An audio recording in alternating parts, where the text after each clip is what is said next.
नमस्कार, नवतेज टीवी में आप सभी का स्वागत है। मैं हूं आपके साथ हमेशा यादव। चलिए बढ़ते हैं खबरों की ओर और खबर मथुरा से है, जहां काशी के बाद मथुरा में भगवान श्री कृष्ण विराजमान के नाम की याचिका पर इलाहाबाद हाईकोर्ट ने बड़ा फैसला सुनाया है। शाही ईदगाह श्री कृष्ण जन्मभूमि मामले में कोर्ट ने कमिश्नर सर्वे को मंजूरी दे दी है। शाही ईदगाह परिसर का सर्वे किया जाएगा। आपको बता दें कि इस मामले में 18 याचिकाएं कोर्ट में दायर की गई थी। हिंदू पक्ष ने याचिकाओं में दावा किया है कि हिंदू मंदिर को तोड़कर शाही ईदगाह बनाई गई थी।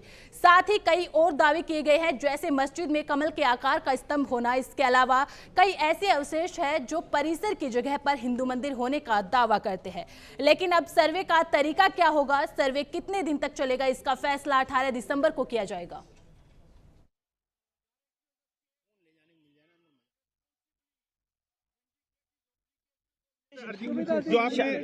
दोबारा बोलते हैं। कृष्ण जन्मभूमि के केस में जो शाही ईदगाह मस्जिद है उसमें एडवोकेट कमीशन के द्वारा सर्वे किया जाए, ऐसी हमारी मांग थी। इसके लिए हमने एप्लीकेशन मूव की थी माननीय इलाहाबाद हाईकोर्ट में। एप्लीकेशन का नंबर है एप्लीकेशन 130 उस एप्लीकेशन को अलाउ करते हुए आज माननीय इलाहाबाद हाईकोर्ट ने हमारी एप्लीकेशन अलाउ कर दी है और ये कहा है कि वहाँ पे एडवोकेट कमीशन का सर्वे जारी किया जाए। एडवोकेट कमीशन के सर्वे में कौन कौन होगा, कितने मेंबर पैनल बने, कितने बजे से होगा, कौन कौन उसमें जाएगा, वो सारे मोडालिटीज कोर्ट 18 दिसंबर को तय करेगी। अच्छा, कितनी बड़ी जीत मानते हैं ये, क्योंकि जिस तरह की मांग कर रहे थे? देखिए, मैं एक वकील हूँ और एक लॉयर होने के नाते मेरी ड्यूटी है कि जो केस के हमारे फैक्ट्स हैं उसको और पुख्ता किया जाए, और उसके लिए हमने ये एप्लीकेशन मूव की थी ऑर्डर 26 रूल 9 में, जिसको आज माननीय न्यायालय ने अलाउ किया। अच्छा, क्या आपने दलील दी थी उस समय कि किस तरह से जो है अयोध्या में भी इस तरह से किया? देखिए, हमारे मेन फैक्ट्स ये थे कि ये ऐसा जटिल केस है जिसके लिए वस्तु स्थिति तय करना बहुत जरूरी है, जिसके लिए स्पॉट पोजीशन तय करना बहुत जरूरी है। बदायूं के थाना अलापुर क्षेत्र के कुतरेई गांव में पोस्टमार्टम हाउस से महिला के शव की आंखें गायब होने का मामला सामने आया है। कुतरेई गांव के रहने वाले गंगाचरण ने अपनी बेटी पूजा की शादी रसूला गांव में की थी, जहां पर ससुराल वाले होटल खोलने के लिए पूजा के घर वालों से 20,000 रुपए की डिमांड की थी। परिजनों ने आरोप लगाया कि उन्होंने 2 लाख रुपए नहीं दिए तो ससुराल वालों ने पूजा की हत्या कर दी। परिजनों ने पुलिस को सूचना दी है। पुलिस ने शव को कब्जे में लेकर दोबारा से पोस्टमार्टम करवाया। पोस्टमार्टम कराने के बाद जब परिजन शव को कुतरेई गांव लेकर पहुंचे तो शव की आंखें गायब थी। डीएम ने मामले को गंभीरता से लेते हुए जांच के आदेश दिए और फिर से एक बार पोस्टमार्टम कराया गया। साथ ही डीएम ने कहा कि जांच के बाद हर कीमत पर कार्रवाई की जाएगी। सही लेके आए। मेरा नाम कालीचरण है। मेरी भतीजी की शादी लगभग 9-10 माह पहले हुई थी और ससुराल वालों ने मतलब मैं कुतरेई रहता हूँ, ससुराल वालों ने दहेज की खातिर उनसे 2 लाख रुपए मांगे थे और उसी कारण उसकी मौत कर दी थी। उसे फांसी पर लटका दिया। उसे हम वहाँ से लाए थे जिला अस्पताल में, उसके लिए भर्ती कर दिया था उसके लाश के लिए। तभी हम सभी लोग ग्रामीण आए थे, अपनी साथ सभी लोग। तभी हमने देखा था उसका मतलब पोस्टमार्टम हुआ।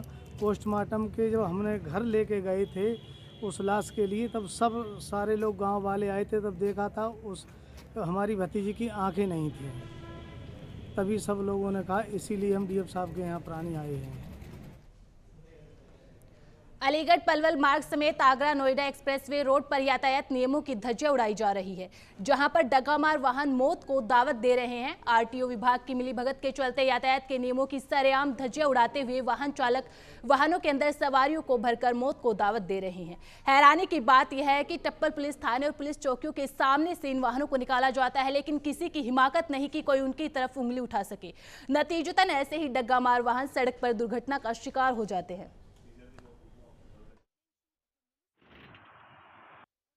कहाँ जा रहे हैं आप? टप्पल से बल्लमगढ़। तो ये किस में बैठे हुए हैं आप? तो आप कहाँ से बैठे हैं इस वक्त? जमुना एक्सप्रेस। हाथरस में 15 दिसंबर को 7 दिवसीय महोत्सव मेले का आयोजन किया जा रहा है। मेले में सामूहिक विवाह का भी आयोजन किया जाएगा। जिलाधिकारी और पुलिस अधीक्षक ने मेले की तैयारियों का जायजा लेकर जरूरी दिशा निर्देश दिए हैं। आपको बता दें, उत्तर प्रदेश सरकार के द्वारा फुटपाथ और छोटे व्यापारियों के व्यापार को बढ़ावा देने के लिए हर जिले में 7 दिवसीय मेले का आयोजन किया जा रहा है। हाथरस मेले में बॉलीवुड के कई कलाकार भी शामिल होंगे। वहीं सामूहिक विवाह में 327 जोड़ों का विवाह किया जाएगा।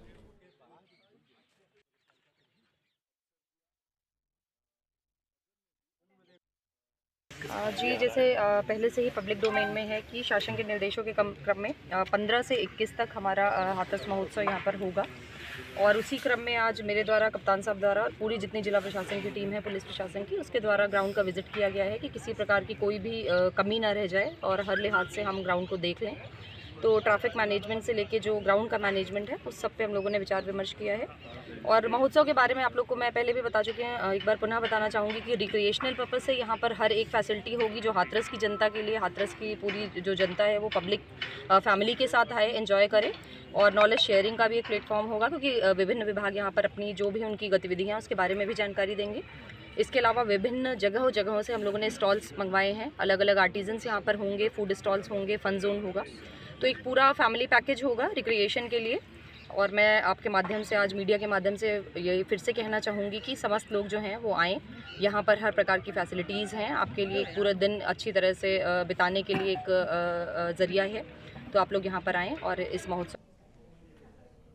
अलीगढ़ के ऊपरकोट नगर कोतवाली में 8 दिसंबर को हज यात्रा करने के लिए जाने वाली महिला को गोली मारकर दरोगा फरार हो गया, जिस पर एसएसपी द्वारा 20,000 रुपए का इनाम घोषित किया गया है। पुलिस की कई टीमें आरोपी की तलाश कर रही है। साथ ही 50 से ज्यादा संदिग्ध मोबाइल नंबर सर्विलांस के जरिए रडार पर लिए गए हैं। जबकि गोलीकांड की वारदात के बाद डॉक्टर द्वारा करीब 2 घंटे चले ऑपरेशन के बाद आईसीयू में महिला को शिफ्ट कर दिया गया, जहां उसकी हालत गंभीर बताई जा रही थी, जिसके बाद डॉक्टर ने इलाज भी किया, लेकिन महिला की मौत हो गई। वहीं आरोपी दरोगा को गिरफ्तार करने के लिए करीब 80 से ज्यादा सीसीटीवी फुटेज भी खंगाले जा रहे हैं।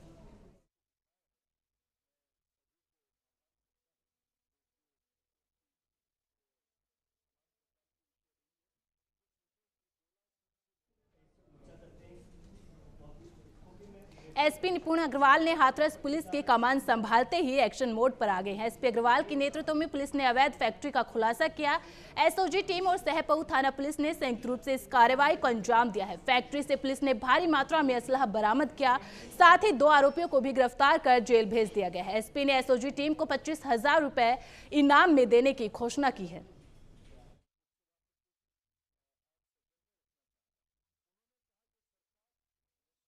देखिए, कल देर रात्रि एसपी हाथरस की एसओजी टीम एवं थाना सहपो की टीम ने एक अवैध तमंचा फैक्ट्री का पर्दाफाश करा है, जिसमें 12 से ज़्यादा अवैध तमंचे पकड़े गए, जिसमें एक दोनाली एवं 315 और 12 बोर के अवैध तमंचे हैं। साथ ही साथ 3 अर्धनिर्मित तमंचे पकड़े गए हैं। इसके साथ ही तमंचे बनाने के जो उपकरण हैं उनको भी पकड़ा है। इसमें जो मेन अभियुक्त हैं वो रक्षपाल एवं नरेश हैं। रक्षपाल पहले से ही 3 मुकदमों में जेल जा चुके हैं एवं नरेश के ऊपर भी एक मारपीट का मुकदमा है। देखिए, इसमें नरेश नाम के व्यक्ति हैं, ये केले की रेडी लगाते हैं दिल्ली में पिछले 10-12 सालों से, और ये यहाँ पे इनसे कुछ तमंचे खरीदने भी आए थे।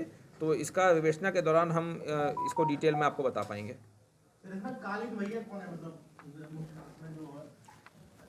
इसमें 2 लोग और जो वांछित है, इसमें राजेश और नितेश नाम के व्यक्ति हैं जो कि निधौली एटा के रहने वाले हैं।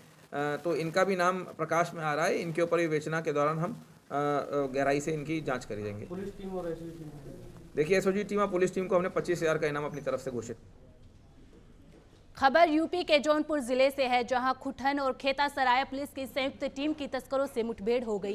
पुलिस की जवाबी कार्रवाई में एक अंतरजनपदीय शातिर अपराधी गो तस्कर के पैर में गोली लगी, जिसके बाद पुलिस ने तस्कर को गिरफ्तार कर लिया, जबकि एक तस्कर मौके से फरार हो गया। पुलिस ने आरोपी के कब्जे से देसी तमंचा, कारतूस, मोबाइल और बाइक बरामद की है। मामले में जानकारी देते हुए शाहगंज के सीओ शुभम तोदी ने बताया कि डॉक्टर अजयपाल शर्मा के निर्देशन में अपराधियों की गिरफ्तारी हेतु अभियान चलाया जा रहा है, जिसके तहत इस कार्रवाई को अंजाम दिया गया।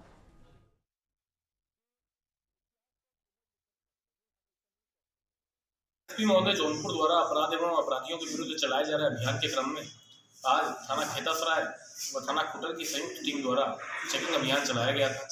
उक्त चेकिंग अभियान में पटरिया मोड़ के पास में पुलिस की संयुक्त टीम से अपराधियों की मुठभेड़ हो गई, जिसमें एक शातिर गोतस्कर आजम पुत्र मन्नान घायल अवस्था में गिरफ्तार किया गया व एक अन्य गोतस्कर अंधेरे का लाभ लेकर भाग जाने में सफल रहा।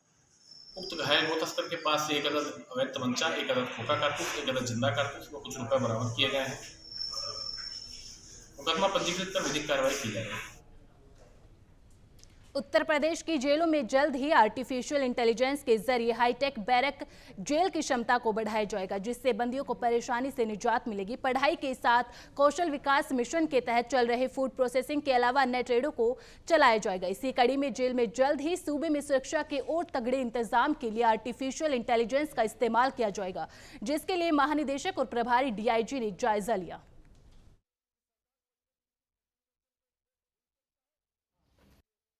क्या रहा है इसे?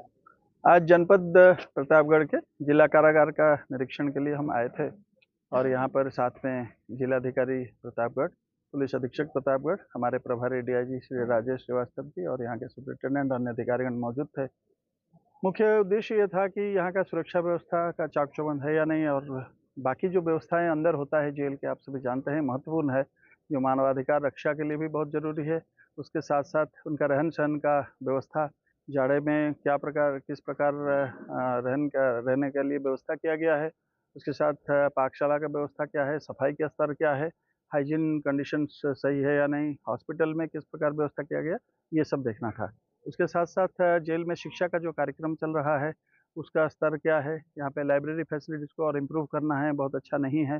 यहाँ पे कौशल विकास का कुछ कार्यक्रम जरूर चल रहा है, जैसे फूड प्रोसेसिंग वगैरह में चल रहा है, लेकिन यहाँ पे आने वाले समय में DM साहब से भी बात हुई है हम लोग, और अधिक ट्रेड्स में स्किल डेवलपमेंट का कार्य करेंगे, कुछ इलेक्ट्रॉनिक संबंधित शिक्षा का कार्य करेंगे, जैसे LED मेकिंग वगैरह करेंगे।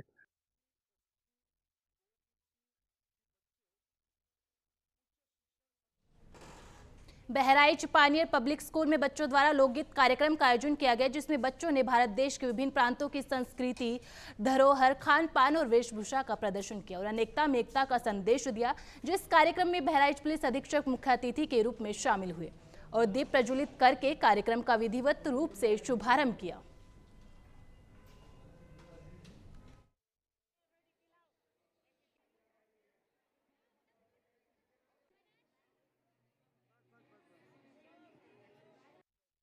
लेकिन कोई ये पढ़ाने के लिए नहीं कि परिवार में कैसे रहना चाहिए, कोई ये पढ़ाने के लिए नहीं है कि बड़ों का सम्मान कैसे करना चाहिए, कोई ये पढ़ाने के लिए नहीं है कि पति पत्नी अगर आपस में रहें तो किस तरीके से उनको जीवन में रहना चाहिए, भाई भाई के बीच में कैसे सुलझाना चाहिए।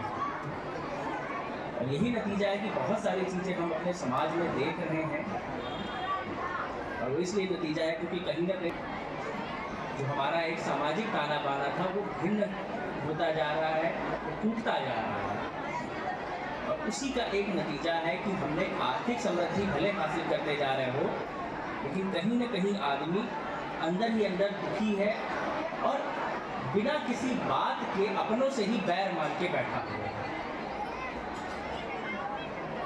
ऐसे मौके मिलते हैं जहाँ पर हम ये जान सकें कि एकेडमिक्स के बाहर भी एक दुनिया है, जो किताबें हैं इनके बाहर भी बहुत कुछ सीखने के लिए हैं, क्लासरूम के बाहर भी लोग सीखते हैं और समझते हैं। बहुत लंबा चीज़ें नहीं करते हुए एक बार पुनः आप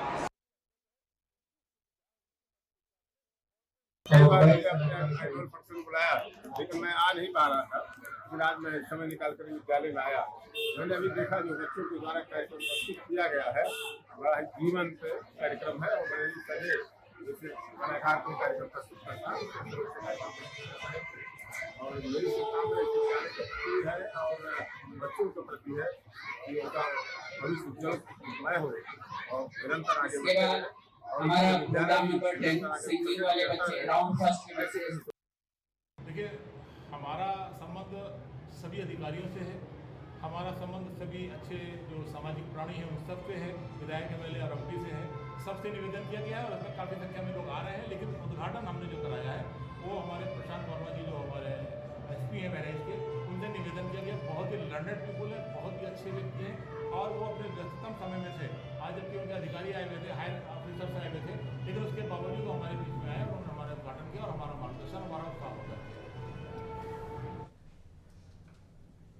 जनपद अलीगढ़ की ऊपरकोट नगर कोतवाली से सनसनीखेज हत्या का मामला सामने आया। आपको बता दें, कुछ दिनों पहले एक महिला पासपोर्ट वेरिफिकेशन के लिए अपने बेटे के साथ थाने पहुंची थी, जहां भुजपुरा चौकी पर तैनात दरोगा ने सरकारी पिस्टल से उस महिला के सिर पर गोली मार दी, जिसके बाद पुलिसकर्मी मौके से फरार हो गए और महिला की 5 दिन बाद इलाज के दौरान मौत हो गई। वहीं परिवार ने सरकार से 1 करोड़ का मुआवजा मांगा है और एक व्यक्ति की यूपी पुलिस में सरकारी नौकरी भी। फिलहाल फरार पुलिसकर्मी की खोज जारी है।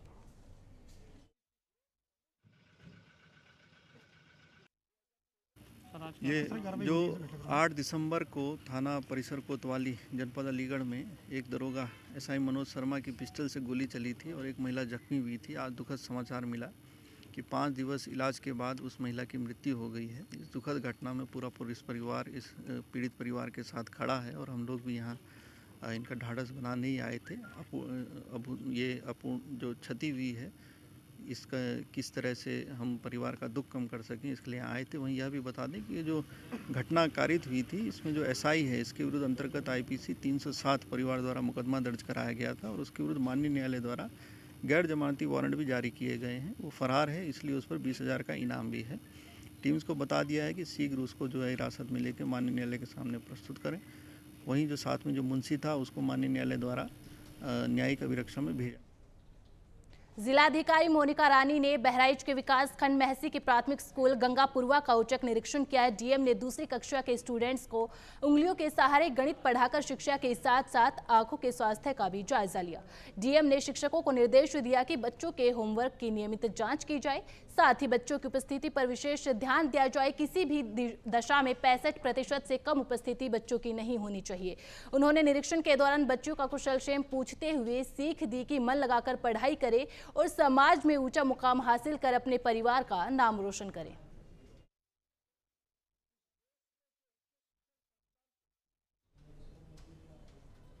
उत्तर प्रदेश के बहराइच में लकड़ी ठेकेदार की लापरवाही से बीएसएनएल की बिल्डिंग और बिजली विभाग का ट्रांसफार्मर पूरी तरह से क्षतिग्रस्त हो गया। पेड़ों को लापरवाही से काटने के कारण यह घटना हुई। ठेकेदार की लापरवाही से आम लोगों की जान भी जा सकती थी। आपको बता दें कि जिलाधिकारी कार्यालय परिसर में लगे पेड़ों की कुछ दिन पहले ही नीलामी हुई थी।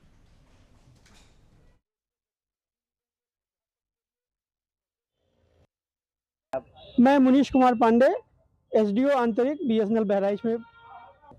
इस संबंध में हम ये कहना चाहेंगे कि कलेक्ट्रेट की तरफ से जिस ठेकेदार को इन्होंने नीलामी का ठेका दिया है पेड़ कटने के लिए, उसने बहुत ही लापरवाही बरतते हुए बिना किसी मशीन के, बिना किसी प्लानिंग के सारे पेड़ों को जड़ से कटवा दिया है। और बीएसएनएल भवन, टेलीफोन एक्सचेंज, 11 kV की हमारी जो बिजली वाली सप्लाई है वो लाइन, और पूरा हमारा जो टीन शेड है जिसमें हमारे स्टाफ के साइकिल, मोटरसाइकिल खड़े होते हैं, उन सबको जानबूझकर डैमेज किया है। बार बार मौखिक रूप से कहने के बावजूद और नाजिर को चिट्ठी लिखने के बावजूद भी शासन प्रशासन का भी इसमें मैं कहना चाहूँगा कि उन्होंने भी आंखें मूंद ली और पूरी लापरवाही बरतते हुए ठेकेदार ने काम किया है।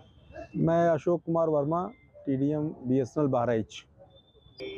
अब इसकी वजह से बीएसएनएल की सर्विसेज बाधित हो गई हैं और प्रशासन से और इनके जो लेबर थे उन लोगों से भी कई बार बात की गई, लेकिन उन्होंने पेड़ को सही से जिस तरह से काटना चाहिए तो उस तरह ना काट करके लगातार नीचे जड़ से पेड़ को गिरा दिया, जिसकी वजह से बाउंड्री वाल वो आपको दिख ही रही है डैमेज हो गई है और ट्रांसफार्मर डैमेज हो गया है। अब इसको सर्विसेज रिस्टोर होने में वो जितने समय में इलेक्ट्रिसिटी रिस्टोर होगी उसके बाद ही ये कनेक्शन रिस्टोर हो पाएंगे, क्योंकि फाइबर वगैरह भी यहाँ पर जो लगे हुए थे वो भी डिस्टर्ब हो गए हैं। तो इसको अभी बात हुई है, हमारी सिटी मजिस्ट्रेट मैम से भी बात हुई है और जो वहाँ के नाजिर हैं उनसे भी बात हुई है, इवन डीएम मैम से भी अभी बात हुई है, लेकिन उन लोगों ने सभी ने आश्वासन दिया है कि हम इसको ठीक कराएंगे। किस प्रकार की सेवाएं बाधित रहेंगी? लीज सर्किट की सेवाएं बाधित रहेंगी, बैंकों की सेवाएं बाधित रहेंगी और नॉर्मल जो हमारे एफटीटीएच के कस्टमर्स हैं उनकी सेवाएं बाधित रहेंगी। तो 2 तरह के सर्विसेज ही बाधित रहेंगी। सहारनपुर नगर देवबंद कैम्बिडी चौक समेत नगर के बाजारों में अतिक्रमण करने वालों के खिलाफ उप जिलाधिकारी ने अभियान चला दिया है। इस दौरान नगरपालिका अध्यक्ष, अधिशासी अधिकारी और नगरपालिका स्टाफ भी मौजूद रहा। उप जिलाधिकारी ने मीडिया से बातचीत करते हुए कहा कि जिन लोगों ने अतिक्रमण किया हुआ है उनको चेतावनी दी जा रही है कि जिस भी दुकानदार ने नाले के ऊपर कोई भी अपना सामान रखा है वह अपने शटर तक उस सामान को रखे। अगर फिर भी वह नहीं मानते हैं तो उन पर नगरपालिका 10,000 रुपये का जुर्माना लगाएगी। सर, जो आज अतिक्रमण हटाओ अभियान चलाया गया है, इस पर क्या कहेंगे? देखिए, इससे पहले भी 2-3 अतिक्रमण अभियान हम चला चुके हैं और इसी मार्केट में पहले भी हम ये सूचना देकर गए थे कि कृपया करके कि नाले के ऊपर तक कोई भी अतिक्रमण ना रखे। जब अतिक्रमण करते हैं तो उससे कोई भी मार्केट की जो कैपेसिटी होती है, जितने लोग खरीदारी करने आते हैं उनकी संख्या कम हो जाती है जब जाम की स्थिति बनी रहती है। तो पहले भी ये सूचना करी गई थी। आज फिर से एक आखिरी वार्निंग देते हुए सभी को बताया जा रहा है, सभी को सूचित किया जा रहा है कि कोई भी नाले के ऊपर भी अगर काउंटर रखा है तो नाले से पीछे जहां तक शटर है वहीं तक काउंटर रखेगा, अन्यथा की दृष्टि में 10,000 रुपये नगर पालिका द्वारा चालान काटा जाएगा। और ये पहले से एक मीटिंग में भी डिस्कस हो चुका है। हमारे साथ आज चेयरमैन साहब भी हैं, हमारे साथ ईओ। उत्तर प्रदेश के जनपद अलीगढ़ की तहसील इगलास में गोवंशों को जेसीबी मशीन से उठाकर ट्रैक्टर ट्रॉली के अंदर निर्दयता के साथ फेंके जाने का वीडियो सोशल मीडिया पर काफी तेजी के साथ वायरल हो रहा है। बताया जा रहा है कि ईओ के आदेश पर नगर पंचायत इगलास अध्यक्ष के द्वारा नगर पंचायत कर्मियों के साथ मिलकर सड़कों पर घूमने वाले निराश्रित गोवंशों के खिलाफ धरपकड़ करते हुए अभियान चलाया गया था। वहीं स्थानीय ग्रामीणों ने वायरल वीडियो को लेकर दोषी कर्मचारियों और अधिकारियों के खिलाफ पशु क्रूरता अधिनियम के तहत कार्रवाई की जाने की मांग की है।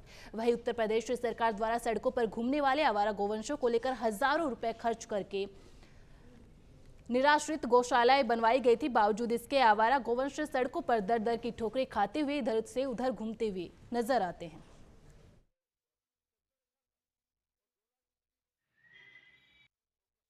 आज ये वीडियो के माध्यम से एक मामला संज्ञान में आया। ये इगलास तहसील में ये निराश्रित गौवंशों को लेकर एक अभियान चल रहा है, जिसमें देखा गया कि जिसमें जेसीबी के द्वारा और गायों को ऊपर उठाकर ट्रॉली में पटका जा रहा है, जिससे कि पशु क्रूरता अधिनियम में आता है। जो भी इसमें जो है कर्मचारी लिप्त है उनके खिलाफ जो है कार्रवाई की जाए, हम यही मांग करते हैं। उत्तर प्रदेश की खबरों में फिलहाल इतना ही। आप बने रहें नवतेज टीवी के साथ। नमस्कार।